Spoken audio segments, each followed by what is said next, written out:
मित्रों,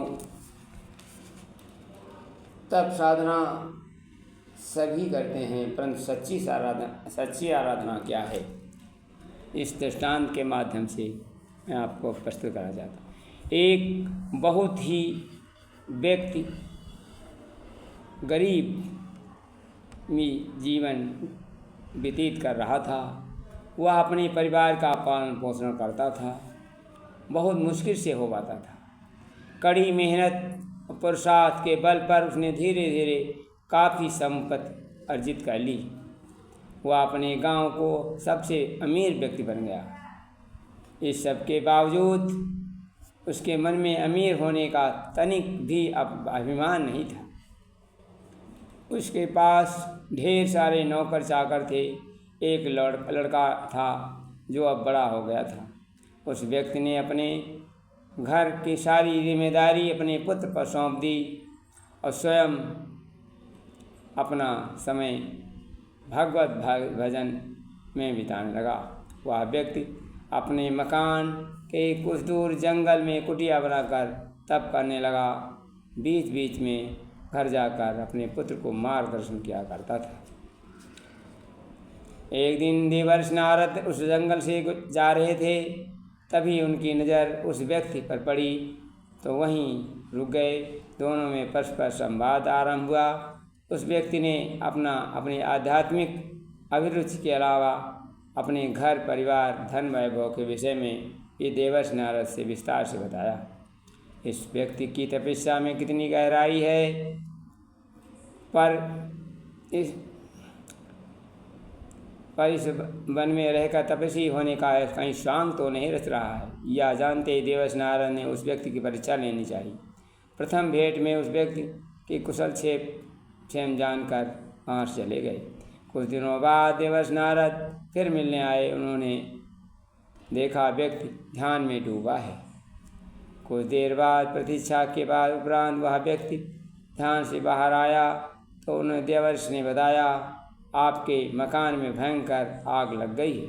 कुछ ही क्षणों में आपका सारा धन वैभव जलकर राख हो जाएगा। देवर्षि को इसकी सूचना को सुनकर भी व्यक्ति के मंद मंद मुस्कुराते हुए कहा, समर्थ भाव से स्थिर रहा और मुखमंडल पर विषाद का कोई भाव नहीं आया। देवर्षि विनम्रतापूर्वक कहने लगा, वह धन वैभव मेरा नहीं है, वह सब प्रभु का दिया हुआ है। जो भी हो प्रभु की इच्छा है। प्रभु जो भी करते सब अच्छा ही करते हैं। जैसे घर में कई लोग हों, वैसे भी घर में कई लोग हैं जो धन वैभव बचाने में पर्याप्त हैं। मैं उसकी चिंता क्यों करूं? देवर्षि उसकी बातों से बहुत प्रसन्न हुए, वहाँ से चले गए। कुछ दिनों पश्चात पुनः उस व्यक्ति के देखने गए। एक चिर परिचित स्थान पर जाकर उन्होंने देखा वह तपस्वी उस कुटिया में नहीं है। देवर्षि को पुनः उस व्यक्ति की साधना का प्रामाणिकता पसंद हुआ। अर्थ उसे खोजते हुए उस गांव पहुंच गए। उन दिनों उस क्षेत्र में भीषण काल पड़ा था। सभी प्राणियों को भूख से बुरा हाल था। गांव पहुँचते देवर्षि ने देखा वह तपस्वी घर में भूखे नंगे दीन दुखियों को जन्मघट में लगा हुआ है। भीड़ जोड़ते हुए आगे पहुँचे। उन्होंने पाया वही व्यक्ति जो आज में तपस्या छोड़कर यहाँ लोगों के हाथों में से राशन पानी धन सामग्री आदि बांटने में लगा है। उन्होंने देखा या कोई खाली हाथ नहीं जा रहा है। उससे भी मुस्कुराते प्रसन्न होते जा रहे हैं। देवर्षि उस व्यक्ति का सेवा भाव से अति प्रसन्न हुए। बस तुम्हारी तपस्या हर दृष्टि से उत्तम है। तुमने वास्तव में आध्यात्मिक के सही अर्थों को अपनाया है।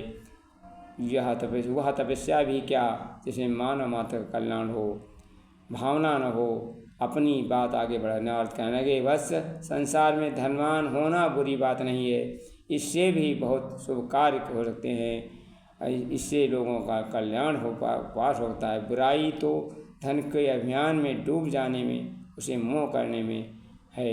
तुम में न धन का वैभव अभिमान है, न ही अपनी तपस्या का अभिमान है। तुम वास्तव में सच्चे अध्यात्मवादी हो। तुम्हारे जैसे के इसलिए वन में राजमहल दोनों एक समान है। उस तपस्वी ने देवर्ष का बड़ा आदर सत्कार किया। देवर्ष ने अपना आशीर्वाद देकर उसे विदा लिया, क्योंकि वृक्ष कबहु नहीं फल भखे, नदी न संचय नीर, परमारथ के कारणे साधुन धरा शरीर, परहित सरिस धर्म नहीं भाई, पर पीड़ा श्रम नहीं अधिकाई। धन्यवाद। वीडियो अच्छा लगे शेयर कर दें।